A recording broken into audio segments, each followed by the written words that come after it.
안녕하세요. 처음 남편을 만나게 된 건 옷가게에서였어요. 저는 당시 옷가게에서 직원으로 일하고 있었고 남편은 사장님이었어요. 당시 저희 가게는 남성복들을 주로 판매하는 매장이었는데 저는 그간 의류 아르바이트 경험이 많아 손님들에게 옷을 판매하고 매장을 관리하는 데 익숙했습니다. 그래서인지 사장님이었던 남편의 신뢰를 두둑이 받곤 했었죠. 그러던 어느 날 남편이 제게 일 끝나고 어디에 가냐고 묻더라고요. 아, 저 집으로 가는데요. 그럼 같이 저녁 먹고 갈래요? 나도 못 먹어서 출출한데 지은 씨도 아직이죠. 그때 남편이 사장님이긴 했지만 직원들한테 밥도 잘 사주고 워낙 직원들과 거리낌 없이 잘 지내는 편이라 그냥 직원 밥 한 끼 사주려나 보다 했어요. 저한테 딴 마음이 있을 거라고는 상상도 못했죠. 그런데 밥을 먹던 중 갑자기 지은 씨 남자친구 없다고 했죠. 그럼 나랑 만나보는 건 어때요? 라고 돌직구를 날리는 게 아니겠어요. 돌직구도 이런 돌직구가 없었죠. 순간 당황해 말을 못 찾고 있는데 천천히 생각해봐야 하고는 먼저 계산대로 휘적휘적 걸어가더군요. 그날 남편은 저희 집까지 굳이 바래다 주고 싶다 해서 집까지 절 태워다 주었고 제가 들어가는 걸 보고 난 후에야 출발을 했습니다. 그런데 사람 마음이 참 이상하죠? 남편이 고백을 한 이후에 저도 지금까지는 어제 사장님이었던 남편이 다르게 보이기 시작하더라고요. 괜히 멋있어 보이기도 하고 잘생긴 것 같기도 하고 당신 남편은 저보다 3살 연상의 키도 훤칠하고 얼굴도 잘생겨 아르바이트생들에게 인기가 많곤 했습니다. 특히 새로 들어온 여자 아르바이트생들은 한 번씩은 남편에게 관심을 보이곤 했죠. 거기다 자기 매장까지 운영하고 있는 사람이니 조건도 나쁘지 않았고요. 그렇게 저는 남편에게 차차 호감을 보이다 연애에 돌입했고 1년이라는 짧다면 짧은 시간 길다면 긴 시간에 걸쳐 서로 매일 같이 만나다 결혼이라는 도착지에 이르렀습니다. 제일 먼저 저희가 한 건 서로의 부모님을 찾아뵙는 거였어요.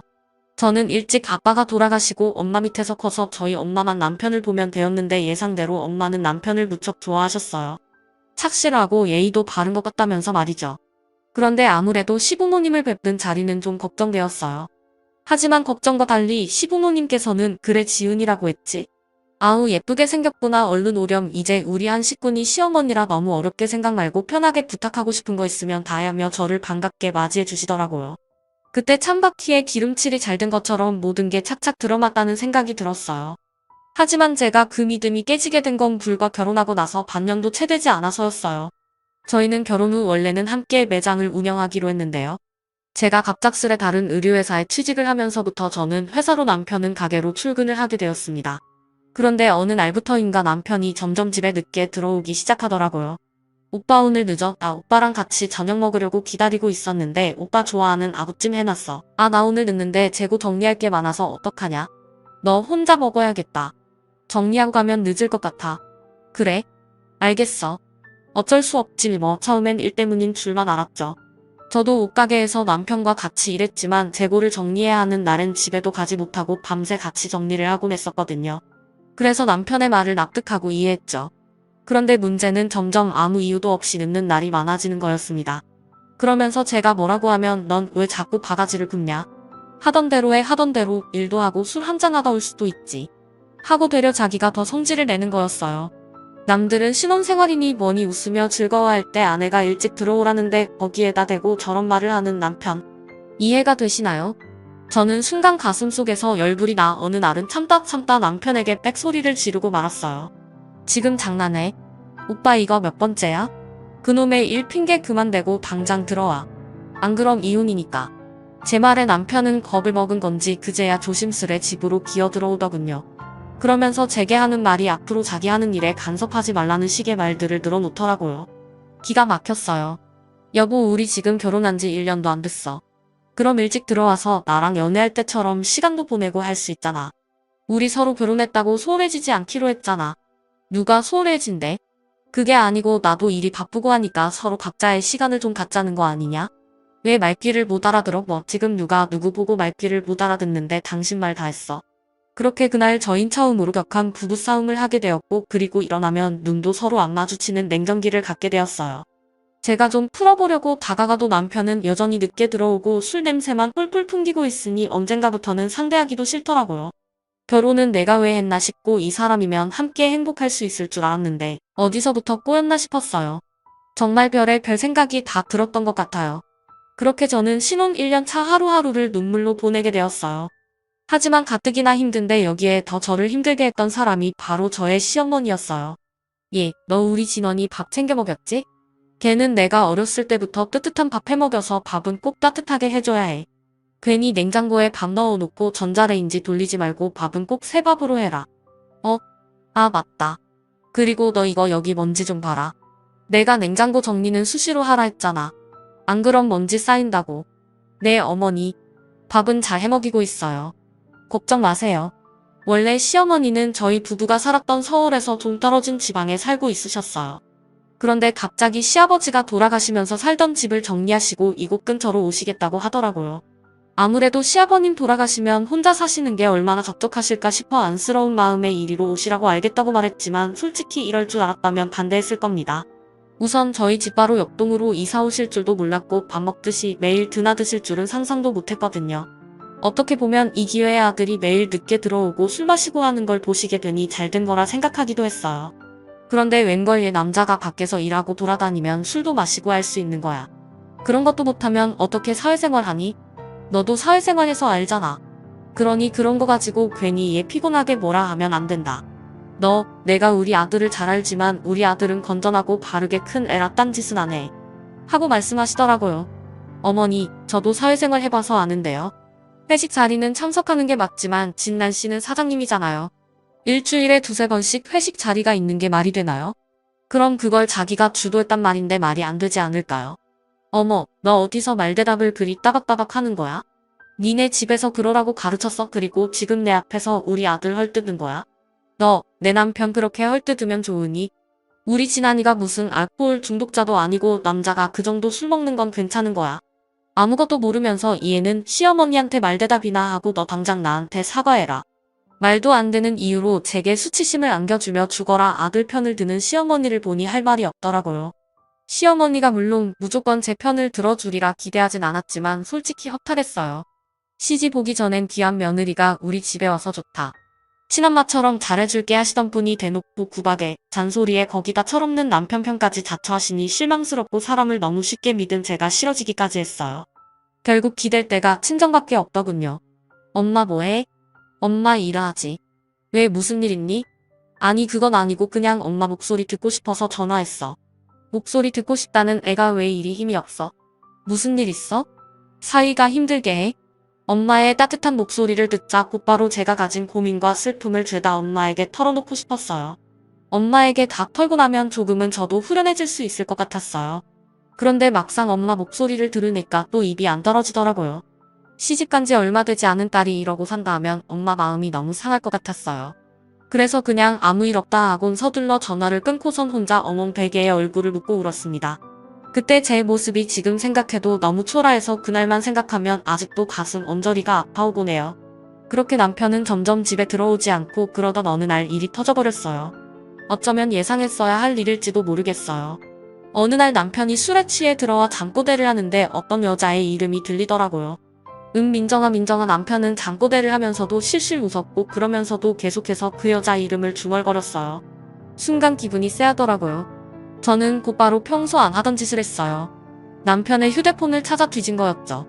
잠금단체가 걸려있긴 했지만 몇 번 푸는 걸 봐서 패턴을 알고 있었고 금방 메신저로 들어갈 수 있었어요. 안을 거야 하면서도 가슴은 왜 그리 쿵쾅거리던지 다행히 메신저로 들어가 모든 통화 기록과 문자 기록을 확인했는데 민정이란 이름은 그 어디에도 없었어요. 그런데 문득 남편이 자주 전화를 건 번호 하나가 눈에 띄더라고요. 남편이 종종 제 앞에서도 직원이라고 하면서 통화를 하던 번호였어요. 이름은 민석 씨라 저장이 되어 있었고요. 설마 해서 저는 통화 버튼을 눌렀고 잠시 후 컬러링이 들리더니 여보세요. 말씀하세요. 여보세요. 여자 목소리더라고요. 이 때려 죽일 놈 이놈이 기어이 일을 저지른 거예요. 저는 전화를 끊을까 말까 잠시 망설이다 화를 꾹 참고 입술을 뗐습니다. 저 장진환 씨 아내 되는 사람인데요. 아, 네, 그런데요. 이 여자는 심지어 뻔뻔하게까지 했습니다. 제가 아내라고 하는데도 놀란 기색 하나 없더라고요. 지금쯤이면 왜 자기한테 전화를 한 건지 상황 파악을 해야 하는데 말이죠. 저는 일단 전화를 끊고 남편을 깨워 추궁하기 시작했어요. 당신 민정이란 애란 바람펴 뭐 민정이 걔가 누구야 남편은 더듬거리며 제 시선을 회피했어요. 딱 보니 바람이 맞았죠. 순간 맥이 탁 풀리면서 피가 차게 식더군요. 그제 남편이 저 매장 오지 못하게 했던 것부터 시작해서 제 앞에서 이 여자랑 통화하면서 웃었던 것들이 하나 둘씩 떠올랐어요. 전 그대로 남편을 벽에 세워두고 가슴을 퍽퍽 치며 내가 인간이냐고 어떻게 그럴 수 있냐 소리를 쳤습니다. 남편도 그땐 상황의 심각성을 느꼈는지 아니라고 발뺌하다가 나중엔 결국 무릎을 꿇다군요. 한 번만 봐달라고 다음부터 이런 일 없을 거라고요. 내가 그 말을 어떻게 믿어. 정말이야 지은아, 정말 맹세할게. 내가 우리 엄마 이름 걸고 내 이름 걸고 맹세할게. 나 진짜 바람 안 필 거야. 전 남편을 도저히 믿을 수 없었어요. 이미 남편은 신혼 초 때부터 저에게 신뢰를 잃은 터였고 저와 남편 사이엔 사랑도 하다못해 정도 남아있지 않았어요. 그냥 애 들어서기 전에 얼른 이혼하는 게 답이라는 생각이 들더군요. 그래서 저는 친정엄마에게 어렵게 이 일을 알렸고 시어머니에게도 이혼하겠다는 의사를 밝혔습니다. 하지만 남편은 끈질기게도 계속해서 제가 당시 머물고 있던 친정집을 찾아와 저를 설득했어요. 지은아, 우리 너무 감정적으로 이러지 말자. 이성적으로 생각해보자고. 이성적? 지금 내가 이성적이게 생겼니? 너 때문에 졸지에 이혼녀 되게 생겼는데? 아니다. 널 믿고 결혼한 내가 바보지, 내가 멍청하지. 남편은 제가 펄펄 뛰며 화를 내는데도 꼼짝 않고 자을 내내 저희 집 앞에서 얼쩡거렸어요. 나중에 저희 친정엄마가 물이 가득 담긴 양동이를 들고 오자 그제야 무서워서 후다닥 자기 차로 뛰어갔지만요. 남편의 우스꽝스런 뒷모습을 보니 제가 정말 못 믿고 저 인간과 결혼한 건지 과거의 저를 찾아가 물어보고 싶더라고요. 당시 엄마는 제 마음이 어떤지 누구보다 잘 알기에 저를 많이 위로해 주었어요. 요즘 세상에 이혼 별거 아니야 지은아, 너만 괜찮으면 돼. 너만 아무렇지 않으면 되는 거야. 엄마의 말을 듣다 보면 정말로 세상 일이 아무렇지 않게 느껴지고 이 상황마저 조금은 낙관하게 되더라고요. 하지만 그렇게 모든 게 마무리되나 했는데 하나가 제 발목을 잡고 말았어요. 정말 생각지도 못한 상황이었죠. 엄마가 차려준 밥을 먹다가 갑자기 속이 미식거려 화장실로 뛰어갔다가 구토를 했는데 생각해보니 주기가 넘은 지도 한참 되었다는 생각이 번쩍 들면서 미심쩍더라고요. 설마 하는 마음에 떨리는 손으로 테스트기를 사보았는데 설마가 사람을 짰더군요. 엄마나 어떻게 비명처럼 내지른 그 말에 저희 엄마도 당황하기 마찬가지였습니다. 엄마는 며칠 밤을 엉엉 우셨어요. 우리 딸 불쌍해서 어쩌면 좋냐고 하면서요. 저 역시 며칠 밤을 꼬박 새며 고민하고 또 고민했어요. 그리고 결론부터 말씀드리면 저는 남편에게로 돌아갔어요. 죽어도 돌아오기 싫었지만 그렇다고 애를 지우자니 그건 못하겠어서 여기 온 거야. 당신 마지막으로 기회 주는 셈 치는 거니 앞으로 잘해. 그리고 남편은 싱글벙글 웃으며 연신 고개를 끄덕였어요. 시어머니도 제가 돌아왔다는 소식을 듣자 곧바로 집으로 오셔서는 전과 달리 제 눈치를 조금 보시더라고요. 솔직히 남편이 다시 바람피진 않을까 걱정하지 않은 건 아니었지만 설마 이놈도 사람이라면 이젠 안 그러겠지 하며 그 시간을 버텨던 것 같아요. 아무래도 임신을 했다 보니 몸도 무겁고 여러모로 많이 예민해졌는데요. 처음엔 남편이 이런 제 비위를 잘도 맞춰주었어요. 여보, 오늘 뭐 먹고 싶어? 당신 먹고 싶은 거 다 말해봐. 여보, 내가 딸기 사왔는데 당신 전에 이거 먹고 싶다 했잖아.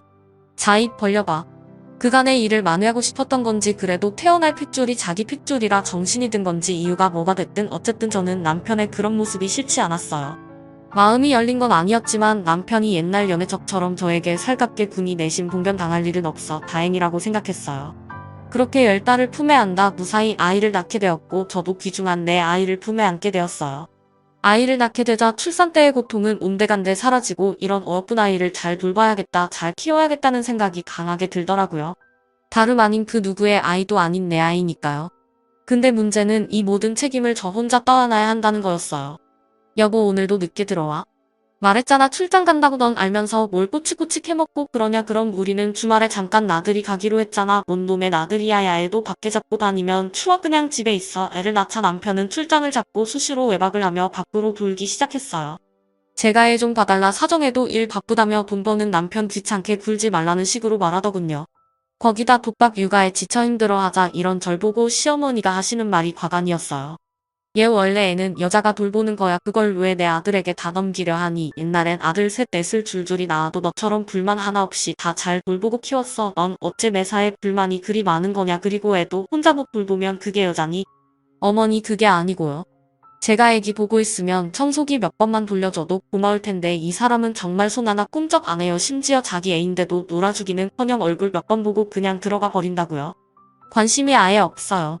어차피 애는 커야 지 아빠 알아보게 되어 있어. 이런 갓난쟁이 땐 누가 아빠인지도 모른다고. 너네 아들 바쁜 거 뻔히 아는데 괜히 가서 애 봐달라 어째달라 하면서 귀찮게 하지 말아라. 내가 분명히 말했다. 정 힘들면 사돈 보고 도와달라 하든가. 시어머니는 저희 어머니 보고 도와달라 하라고 하시더라고요. 저희 어머니 당시 허리 수술하고 아파서 몸도 누워 있었는데 말입니다. 시어머니도 그걸 모르는 게 아니었어요. 근데도 저에게 저리 말씀하시더군요. 그래도 어쩌겠어요. 낳아놓은 이상 길러야 하니 제가 다 먹이고 씻기고 입히고 재우는 것까지 모든 걸 혼자 하며 몇 년을 길렀어요. 너무 서럽고 속상할 때도 있었지만 그럴 때면 아이가 절 보며 엄마라고 하는 말 한마디를 들으며 그걸 위로 삼아 꾸역꾸역 넘기곤 했죠. 그러던 어느 날 기가 막힌 일을 겪게 되었는데요. 아직도 뚜렷이 기억해요. 이날은 남편이 짐승으로 변하기 시작한 날이었죠. 아침부터 남편과 한바탕 싸움을 한 날이었는데요. 발단은 이거였어요. 제가 잠시 마트에 갈 일이 있어서 남편에게 아기를 맡기고 중간에 기저귀 좀 갈아달라고 몇 번을 말했는데 그걸 2시간이 넘도록 갈아주지 않은 거예요. 갔다 와보니 아기는 응가를 해 난리가 났는데 남편은 태평하게 코를 골며 자고 있더라고요. 아기를 두고 어떻게 그럴 수 있는지 너무 화가 나 남편을 깨워 그간 서러움을 다 쏟아내게 되었습니다. 당신 정말 제정신이야? 내가 그동안 참으니까 진짜 이제는 막 나가기로 한 거야. 아니 피곤하면 잘 수도 있지 뭐 이딴 걸로 바가지를 긁어 이것만 말하는 게 아니잖아. 당신 육아 도와준 적 한 번이라도 있어. 매일 술이 떡이 되어 들어오고 출장 간다 하며 애는 한 번도 안 보고 야 너 우리 엄마 말 못 들었어? 원래 육아는 여자가 하는 거야. 그리고 넌 남편이 돈 벌어다 주면 감사한 줄 알아야지. 집에서 애나 보고 하는 것도 없는데 그럼 그것도 못해? 남편도 시어머니와 같은 말을 하더군요. 하도 기가 막혀 몇 마디 더 대꾸를 했더니 여기서 남편은 귀심하다면서 손을 들었어요. 그런데 순간 남편이 그렇게 나오니 저도 흠칫 놀라게 되더군요. 그러면서 아이가 혹시 이걸 봤을까 싶어 아이를 살폈습니다. 남편은 그 와중에도 그런 절 보며 꼴에 네가 애 엄마인가 보다 하고 비웃었고 순간 수치심이 확 올라왔어요. 남편은 끝까지 절 비웃다 밖으로 나갔어요. 전 제가 무슨 일을 당한 건지 어안이 벙벙해 한참을 아무 말 못하고 엎어져 있었습니다. 한참을 우는데 아이를 보니 아무것도 모른 채 눈을 말똥말똥 뜨고 쳐다보는데 아이의 그 눈에 가슴이 더 사무쳐 그만 더 울음을 쏟아내고 말았죠. 그날이 시작이었어요. 남편은 이걸로 그치지 않았어요. 한 번 손을 대면 그 다음 2~3번은 쉽다고 하죠. 제 남편이 그랬어요. 어느 날부터인가 제가 조금이라도 자기 마음에 안 드는 말을 하거나 보기 싫은 꼴을 보인다 싶으면 야 조용히 안 하냐. 그 입 다물라고 하면서 저를 위협하더군요. 그 모습이 꼭 짐승 같았어요. 아이는 그럴 남편을 무서워해 남편이 가까이만 가도 집이 떠나갈세라 울어댔고요. 그런데도 남편은 정신을 차리지 못했어요. 여기서 제가 너무 답답하고 바보 같았던 건 남편에게 그런 일을 당하고 있을 때 그 누구에게도 말을 하지 못했다는 거예요. 하다못해 엄마에게도 말하지 못하고 꼬박 반년을 그렇게 송장처럼 숨죽여 살았다는 거예요. 야 너 입 밖으로 말만 꺼내봐 가만 안 둘 줄 알아. 어디서 바락바락 나한테 말대답을 해. 너도 참 대단하다. 또 남편한테 대들 생각을 하냐. 남편은 어쩐지 날이 가면 갈수록 사람이 흉악스러워졌어요. 예전에야 그냥 바람피는 논팽이였다면 나이가 드니 이건 그냥 깡패가 따로 없었어요. 남편 때문에 집 분위기는 공포 그 자체였고 어느덧 제 안에서는 살고 싶지 않단 생각이 스물스물 기어 올라왔어요. 언제는 아기를 안고 재우는데도 극단적인 생각이 드는데 제가 절 제어하지 못할까봐 두려워지더라고요. 그러던 어느 날이었습니다. 제가 드디어 남편을 피해 집으로 도망 나오게 된 사건이 일어났는데요. 그날은 하필 시어머니까지 다 있는 명절날이었어요. 시어머니는 아침부터 제게 예전 좀 제대로 붙여라 넌 대체 살림을 어떻게 한 거니 이거 하나 못해? 하며 들복 같고 남편은 태평하게 거실 소파에 앉아 TV를 보고 있었어요. 아기도 돌보는 둥 마는 둥 하면서요. 그런 남편을 보니 속에서 울분이 터져나왔지만 겨우 사귀고 있었어요. 그런데 저녁 식사가 끝나고 집에 돌아와서도 빈둥빈둥 할 일 없이 TV를 보던 남편이 아이가 운다고 소리를 지르는 겁니다. 야, 애 좀 조용히 시켜. 사소한 일이었지만 왜 그랬을까요? 순간 남편의 그런 행동을 도저히 참을 수가 없었어요. 그래서 그만 리모컨을 빼앗아 TV를 꺼버렸어요. 역시나 남편의 매서운 눈이 제 쪽으로 향했고 제게 한마디 할 기세로 앞에 서더군요. 너 지금 뭐 한 거냐? 저한테 따지는 남편 얼굴이 불그락 푸르락 변해가는데 그 흉한 얼굴 내 아이에겐 보여주고 싶지 않아 아이가 남편을 보지 못하도록 그 앞에 섰어요. 그리고 싸움이 시작되었죠. 너 지금 내 리모컨 뺏은 거야? 오늘 명절날이라 우리 엄마한테 잔소리 좀 듣고 하더니 그걸 지금 나한테 화풀이하고 싶은 거야? 주제도 모르고 말이야. 우리 엄마 말 맞다. 나 없는 집에서 시집 와서 육아만 하고 있으면 고맙게 생각할 줄 알아야지. 못하는 짓이야. 제발 정신 좀 차려라. 너나 정신 차려. 애 보는 앞에서 마누라한테 육제거리하고 매일 밖으로 나돌기는 하고 애 한번 안아준 적 없는 내가 나사가 빠져도 한참 빠진 놈이지. 어따 내고 누구 보고 정신 차리래? 뭐라고? 너 지금 말 다 했냐? 갑자기 어디서 그런 용기가 난 걸까요? 하루 종일 시어머니에게 시달린 스트레스가 폭발이라도 한 걸까요? 남편은 제 말이 더 화가 났는지 이제 진짜 해보자는 거냐며 팔을 걷어붙였어요. 해보자고 누가 이기나 어디 해보자고. 그런데 제 말이 끝나자마자 남편이 그만 눈이 벌개지더니 저를 확 밀어버렸어요. 저는 중심을 잡지 못하고 그만 뒤로 밀려났고요. 그런데 문제는 제 뒤에 아이가 있었던 거죠. 그 바람에 아이 머리가 뒤로 넘어가면서 책장 모서리 쪽에 부딪혀버렸어요. 안 돼 은미야. 저는 은미의 이름을 불부짖으며 119를 불렀고 남편도 이땐 당황했는지 욕설을 내뱉으며 이게 다 저 때문이라고 고래고래 소리를 지르더군요. 그리고 저는 그날 아이를 태운 구급차에서 결심했어요. 어떻게든 남편과 이혼하겠다고요. 제가 여기 더 있다가는 우리 아이마저 위태로울 수 있다는 생각이 드니 그제야 정신이 번쩍 났어요. 그래서 아이를 치료한 후 며칠 집에 있다가 남편이 자는 사이 짐을 싸 친정으로 오게 되었어요. 이 과정도 얼마나 힘이 들었는지 남편이 혹여나 깰까봐 문까지 조심스레 닫으며 아이를 품에 안고 택시에 올라탄 거였어요. 그리고 친정집 문을 연 순간 그간 참아왔던 울음이 터지고 말았어요. 엄마 나왔어. 아니 너 왜 이리 살이 빠진 거야? 엄마는 살이 홀쭉해져 뼈만 앙상해진 저를 보고 놀라셨고 전 엄마의 품에서 이제야 그간 있었던 일을 이야기하며 엉엉 울었어요. 엄마도 남편이 그간 벌인 짓의 경황을 금치 못하며 내 딸 어떡하냐고 땅을 치셨지만 우리 둘 다 남편이 무서워서 말할 엄두도 내지 못했어요. 그나마 다행이었던 건 당시 엄마가 수술을 하고 요양 차원에서 한적한 곳에 가고 싶다 해서 지방으로 이사를 한 터라 남편이 주소는 모르고 있었다는 거예요. 그러던 어느 날이었어요. 갑자기 자정이 넘어갈 시간에 전화벨이 정신없이 울려대더군요. 번호가 익숙했는데 들여다보니 시어머니더라고요. 받을까 말까 하다가 혹시 몰라 받았는데 혀가 잔뜩 꼬여 술을 몇 잔 하신 목소리로 가진 말을 늘어놓더군요. 예, 너 나가서 살 거니? 내가 뭔 능력에 있어서 나가 살아. 너 지금까지 우리 아들이 주는 돈으로 편하게 살았잖아. 너 내 말 잘 들어라. 집 나가 살면 너랑 내 딸만 고생이야. 너는 그렇다 치고 내 애까지 고생시킬래? 그래 어디 죽도록 고생하고 시분 해봐라. 나중에 받아달라고 빌어도 안 받아줄 거니까. 아주 이게 은혜도 모르고 거지 집안 받아줬으면 고마운 줄 알아야지. 목소리가 듣기 싫어. 저도 모르게 다 듣지 않고 전화기를 끊어버렸죠. 끊고 나서도 한참 동안 손이 떨리고 가슴이 진정되지 않더라고요. 전화벨 소리에 잠이 깬 엄마가 제 얼굴은 확인하시곤 누구한테 전화 온 거냐 물었지만 대답도 하지 못한 채 저는 그대로 침실로 들어갔어요. 침대 한편 곤히 잠든 아이를 바라보며 결심했습니다. 색 식구들 보란듯이 잘 살겠다고요. 다음에 다시 엄마와 함께 남편을 찾아갔고 겨우 이혼 서류에 도장을 찍었어요. 그래 어디 한번 잘 살아봐라. 네가 잘 살면 내 손에 장을 지진다. 남편은 저의 엄마 앞에서도 끝까지 저를 비아냥거렸어요. 다행이라면 남편이 굳이 애를 데려가려 하지 않은 거였죠. 원래부터 구성애라고는 없는 인간이었으니까요. 그렇게 남편과 끝을 내고 저는 다짐이고 뭐고 살아나가기 바빴던 것 같아요. 일단 저희 엄마도 경제적 능력이 없으신 상태였고 저는 아이 엄마이니 뭐든 해야 했죠. 그래서 제가 할 수 있는 일을 찾기 시작했어요. 경력이 끊긴 지 오래라 할 수 있는 일은 많지 않았지만 다행히 옷가게에서 일했던 아르바이트 경험이 있어 동대문 옷가게에 취직할 수 있었는데요. 먹고 살기 위해 정말 부단히도 열심히 노력한 것 같습니다. 서비스 정신은 기본이고 가게를 운영하는 사장님의 눈에 들기 위해 성실하게 한 명 한 명 손님을 응대해 드린 것 같아요. 어서오세요. 사이즈 M으로 드릴까요? 아 언니는 S도 잘 맞을 것 같아요. 한번 입어보세요. 이게 저희 가게 신상이라서요. 상의는 이걸로 하고 스커트는 이거 어때요? 이렇게 세트로 잘 나가거든요. 아 그러네요. 이쁜데요. 한번 입어볼게요. 그런데 영업을 하면서 알게 된 건 제가 꽤나 소질이 있다는 거였어요. 사장님도 제가 손님을 잘 끌어들여 이 옷 저 옷 입혀 사게 하니 그런 저의 센스를 높게 사셨습니다.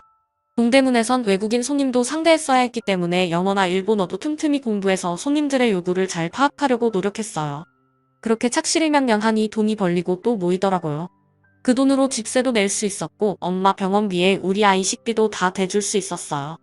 말 그대로 가장의 삶이었지만 그래도 전에 짐승만도 못한 삶을 살아왔기 때문에 전 돈을 벌 수 있다는 것 자체가 행복하더라고요. 그러던 어느 날 사장님이 뜻밖의 권유를 하셨어요. 내가 사실 명동에 옷가게 하나 낼 건데 거기 지은 씨가 책임지고 해주면 안 될까? 제가요? 월급은 당연히 지금보다 더 쳐줄 거고 잘 되면 지은 씨가 나중에 해도 되지 뭐 가볍게 하신 듯한 말씀이었지만 저는 솔깃했어요. 이게 기회이고 놓치지 말아야겠다는 생각이 들더군요. 그래서 일단 명동으로 출근을 하게 되었고 매출을 늘리기 위해 꾸준히 노력하게 되었죠. 그 노력이 먹힐 때도 있고 먹히지 않을 때도 있었지만 어찌됐든 저는 하루하루에 삶의 최선을 다했어요. 놀라운 일은 그렇게 시작한 옷가게가 점점 성장해 확장을 해나가게 된 거예요. 사장님도 한 번씩 와서는 지은 씨 정말 대단한데? 이건 나도 못하겠다. 하며 놀라시곤 했죠. 당시 명동은 정말로 성수기였으니까요. 버는 돈이 어마어마했을 때였죠. 그러던 중 저는 모은 돈과 사장님의 도움으로 그 가게를 인수하게 되었고 제가 사장님이 되어 이끌어가게 되었어요. 몇 년간을 이끌다 보니 노하우도 생겼고 이젠 제가 직접 운영하지 않아도 여러 명 직원을 두어 조금은 여유가 생겼어요. 덕분에 우리 아이와도 시간을 보낼 수 있게 되었죠. 그러던 찰나 정말 놀라운 일이 생겼는데요. 아마 제 인생에서 이보다 더 통쾌한 일이 있을 수 없을 거예요. 제게 전화가 걸려온 겁니다. 바로 전 남편으로부터 말이죠. 당시 남편의 전화번호는 모조리 삭제했고 저도 전화번호를 바꾸었는데 나중에 알고 보니 제 친구를 통해 전화번호를 물어보았더라고요. 저기 말이야 잠시 만날 수 있을까? 애가 보고 싶어서 은미를 보고 싶다고? 전 남편은 갑자기 애가 보고 싶다며 제게 나와달라 했어요. 나갈까 말까 고민하다 저는 딸 아이의 의사를 먼저 물어봤는데 딸 아이가 만나기 싫다고 하더라고요. 제가 남편에게 당한 일을 아니 그런 거죠. 그래도 혹시 몰라 다시 물어봤는데도 싫다 하길래 저 혼자 일단 나갔습니다. 물론 제가 나간 데 목적이 있었죠. 바로 묵은 한을 풀기 위해서였어요. 나가보니 그곳엔 남편만 있는 게 아니었어요. 시어머니까지 같이 있었죠. 둘 다 미리 도착해 커피 한 잔도 안 시킨 채 낡은 외투를 입고 있더라고요. 무슨 일이야? 왔어? 왔니 며느라? 앉아봐라. 오랜만에 보는 두 사람의 얼굴은 정말 예전 얼굴이 맞나 싶을 정도로 너무 많이 상해 있더군요. 절 찾아온 용건을 들어보니 알겠더군요. 실은 우리가 말이다 주식 투자를 잘못해 빚더미에 앉았거든. 그래서 빚쟁이들 피해 도망다니다. 보니 상태가 별로 좋지 못하다. 그래서 말인데 너 돈 좀 있지?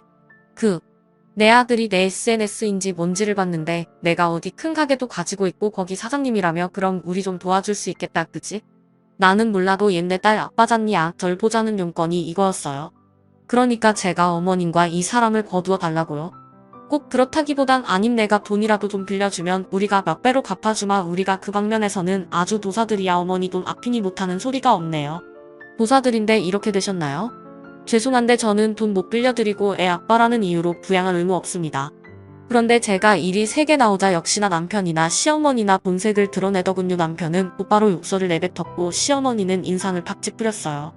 야 나 은미 아빠야. 니 애 아빠라고. 니가 이런 독한 인간인 거 애는 아냐? 아냐고. 응 나 독한 사람인 거. 내 딸이 잘할지 너랑 있었던 그 괴로운 시간도 버텼잖아. 그러니 독하지. 내가 안 독하면 이렇게 살아있겠니? 근데 똑똑히 들어. 나 여기 나온 이유 하나야. 당신 인생 똑같이 수치스럽게 하려고 나 무시하고 우습게 여기면서 함부로 주먹이 들렀지. 그거 다 증거 싹 모아서 소송이든 뭐든 걸어서 당신 더 망하게 할 수도 있어. 그러니까 앞으로 연락도 하지 말고 애도 찾지 마. 한 번만 더 나한테 육짓거리 했다간 당신 그나마 가진 거 다 뺏길 줄 알아. 저는 그리 망하고 나와버렸습니다. 물이라도 뿌려주랬는데 이미 바닥으로 치다른 두 사람에겐 그럴 필요도 없겠다 싶더라고요. 시어머니는 그래도 뭔 미련이 남았는지 절 따라오려 했지만 그러지도 못하게 제가 먼저 차를 타고 출발해버렸어요.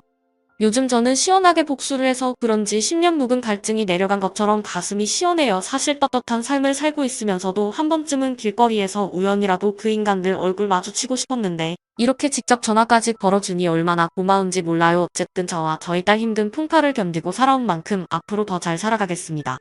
지금까지 저의 이야기 들어주셔서 감사해요. 저 같은 사람도 잘 버티고 살았답니다.